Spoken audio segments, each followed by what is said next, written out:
Estamos de volta com o Correio Rural. Você está nos acompanhando pelo celular? Ainda não? Entre no nosso site www.radioguaíba.com.br, baixe o aplicativo. Nós falamos sobre azeites no outro programa, mas agora nós vamos saber sobre degustação de azeites. E nós vamos falar com o Daniel Serolin Awed. Bom dia, Daniel. Bom dia, tudo certo? Tudo tranquilo. Daniel, eu preciso saber tudo, como se faz uma degustação adequada. Perfeito. Bom, uma degustação, então, ela começa com o recipiente adequado, né? Que seria um copo azul. Por que essa cor? Coloração azul, exatamente para a gente não perceber a cor que o azeite vai ter. A cor a gente sempre tenta relevar na hora de uma degustação de azeite, porque na verdade ela não quer dizer sobre a qualidade do azeite. A cor é uma das características que o azeite vai ter. Ele vai nos indicar qual vai ser as características do azeite, né? Um azeite mais amarelo, a gente espera um azeite proveniente de uma fruta mais madura. Portanto, um azeite um pouco mais frutado. Agora, um azeite muito verde, ele indica que ele foi extraído de uma fruta um pouco mais verde e que ele vai ter um aroma mais herbáceo, né? Mas essa coloração também pode mudar bastante com a variedade da fruta. Então, se a gente fizer essa degustação num copo azul, o azul do copo não interfere na cor do azeite, é isso? A gente vai acabar ignorando essa cor? Exatamente, a cor a gente vai relevar durante a degustação. Se a gente pudesse fechar os olhos, até seria melhor, né? Aquele teste às cegas, realmente, né? Exatamente. Agora, a primeira etapa de uma degustação é a gente inclinar esse copinho. A gente geralmente usa aqueles copinhos de cafezinho brancos, né?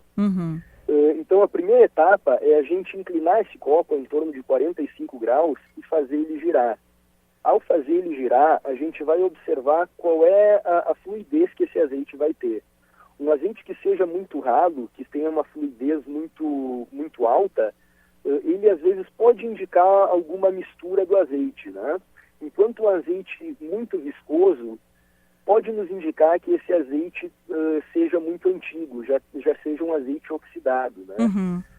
Então, isso daí requer um pouco de prática, mas a gente vai observar qual é a queda, qual é a velocidade de queda que o azeite vai ter na parede do copo. Tá, agora me diz uma coisa. O azeite oxidado é um azeite velho ou é um azeite que ficou aberto? Os dois. Se tu deixar o azeite aberto, ele vai oxidar. Mas se tu deixar ele fechado, ele também ao longo do tempo vai oxidando, né? Mas isso daí vão ter diversos fatores que vão influenciar, né? Principalmente qual é a condição de armazenagem desse azeite. Para o consumidor, né, que tem um azeite em casa e quer conservar ele de maneira adequada, o ideal é sempre um armário onde não tenha uma temperatura muito elevada, não fique contra uma parede que pegue sol. É importante que não seja aquele armário que fique do lado do fogão. Então, e sempre lembrar de deixar a garrafa bem fechadinha, né? A gente nunca pode esquecer a garrafa aberta. Porque normalmente a dona de casa vai querer deixar o azeite próximo do fogão, né? Porque está ali preparando o alimento, aquela coisa toda. Então que pelo menos coloque do lado bem oposto, né?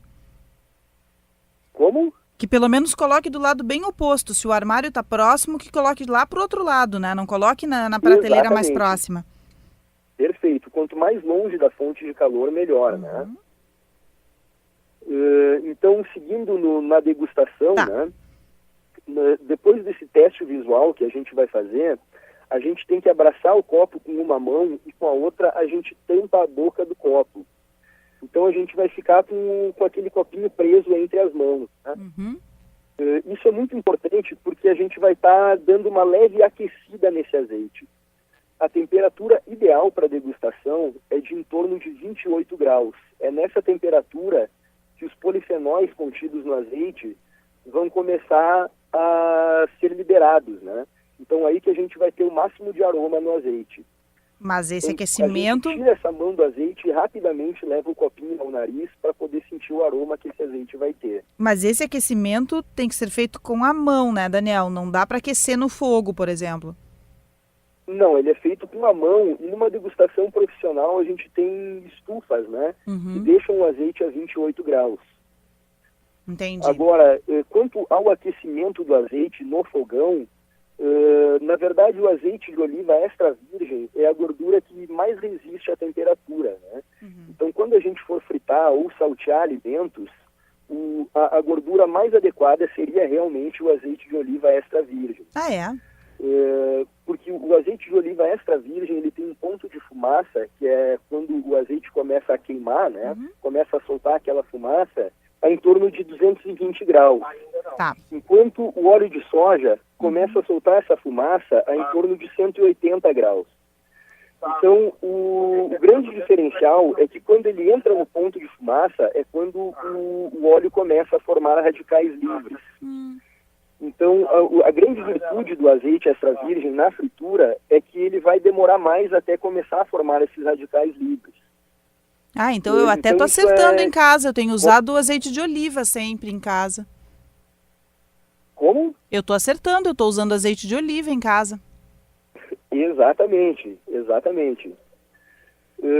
Então, o que a gente quer evitar, né, numa fritura é exatamente essa formação de radicais livres. Só que o lado ruim disso tudo é que um azeite, depois de aquecido, ele nunca mais vai voltar a ter aquelas propriedades benéficas, né? Claro. O que vai acontecer é que ele é a gordura que vai ser menos prejudicial para a nossa saúde na fritura. Verdade. Bom, vamos voltar então à prova? Vamos lá. Então, depois que a gente fez esse aquecimento e sentiu o aroma desse azeite, vai ser a hora de a gente fazer o teste gustativo. Tá. Então, a gente vai levar uma pequena parcela de azeite na boca, a gente vai revolver esse azeite para sentir o gosto dele, né? A gente não pode perceber nenhum traço de defeitos, né? Que o azeite, a gente tem uma série de defeitos clássicos, né? Um deles seria o ranço, o outro o avinagrado, que é uma fermentação que acontece no azeite enquanto ele está no tanque. A gente vai ter o mofo, a gente vai ter inclusive o verme, que é quando a azeitona está muito atacada, né, por uma infestação. A gente vai ter um aquecimento da fruta antes de ela ser processada. Então, cada etapa do azeite te dá a probabilidade de estar agregando um defeito. Então, se a gente trabalhar sempre com uma qualidade, com agilidade, a gente vai eliminando esses defeitos durante o processamento do azeite, né? É fácil. Então, quando a gente coloca o azeite na boca, é quando a gente tem a maior percepção, porque existe uma técnica para a gente amplificar o gosto do azeite. Essa técnica, o italiano chama de stripagem. O que a gente vai fazer é puxar um ar de forma forte entre os dentes para a gente dividir esse azeite que está na nossa gota em pequenas gotículas, né? Então, é um movimento que a gente faz mais ou menos para puxar esse ar entre os dentes. Quando a gente puxa esse ar, a gente solta ele devagarinho pelo nariz. Dessa forma, a gente sente um gosto que se chama de retroolfativo, né? A gente vai sentir um aroma que é de trás para frente. Isso vai fazer com que a gente perceba com mais facilidade quais são as virtudes ou os defeitos desse azeite. Então, depois que a gente fazer essa técnica, a gente vai engolir o azeite, depois vamos sentir o amargor e a picância que ele vai ter. Agora eu quero que tu me digas, no mundo, o que se tem aí de melhor produção de azeite? Olha, essa é uma questão um pouco relativa, né? Porque a Itália, na minha opinião, ela produz os melhores azeites. Só que esse azeite de qualidade que o italiano produz, ele é todo absorvido no mercado local. Então a gente vai ter um pequeno produtor que vai fabricar uma pequena quantidade de azeite e ele vai vender essas garrafas quase que de mão a mão, porque ele é um produto extremamente valioso. Agora, o azeite italiano que chega aqui no Brasil, na verdade é um azeite que a Itália compra do mundo todo, né? Compra da Tunísia, compra azeite da Grécia, compra azeite do Marrocos. esse azeite que a Itália importa, que é um azeite de baixa qualidade, é um azeite que ela acaba importando com a bandeira da Itália, e nós absorvemos esse produto aqui no Brasil. Né? O azeite italiano que eu compro é o azeite ruim. Exatamente, que provavelmente ele não foi nem fabricado na Itália, né? Ele foi comprado do mercado externo. Aham. E esse é um fenômeno muito comum, né? Que na verdade acontece também com a Espanha, acontece também com Portugal. Isso Como quer dizer eles têm que todo esse marketing, né, em torno do azeite, eles compram o azeite e só por estar sendo exportado daquele país ele já agregou um grande valor. Aham.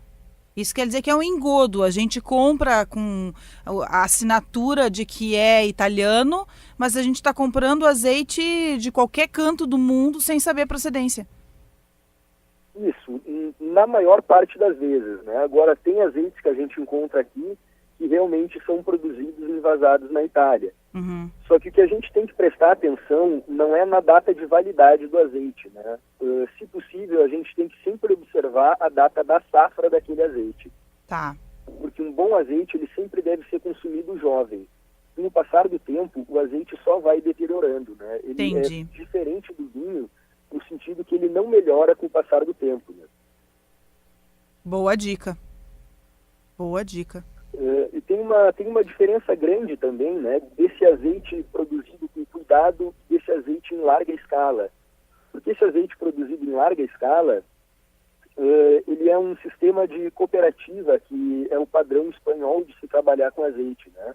Uhum. Então, todos os produtores vão colher as frutas e levar até a planta de extração. Chegando lá na planta de extração, essa fruta que deveria ser processada em no máximo 24 horas, acaba ficando 15, 20 dias esperando o momento de processamento. Então, quando essa fruta entra na máquina, ela já está com diversos defeitos que essa fruta adquiriu por estar aguardando, né? Então, o azeite que sai dali já é um azeite que saiu com uma qualidade baixíssima. Então, a intenção não era nem produzir um azeite de qualidade, era só produzir azeite e que esse azeite no futuro vai ter um preço internacional. O azeite hoje funciona como uma commodity. Ele tem um valor internacional e esse produtor de larga escala, ele não está interessado na qualidade, ele está só interessado em ter um volume para atender essa commodity, né? Nossa, como nós somos enganados e não sabemos, Daniel. Esclarecedor conversar contigo.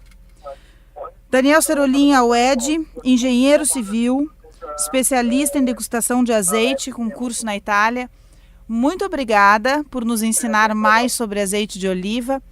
Um excelente dia para ti e um abraço.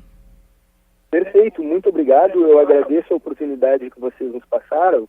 E se alguém estiver buscando um pouquinho mais de informação, por favor, fique à vontade para acessar o nosso site, que é olivasdosul.com.br, ou fazer contato por telefone. Nosso telefone é 51-3722-6314.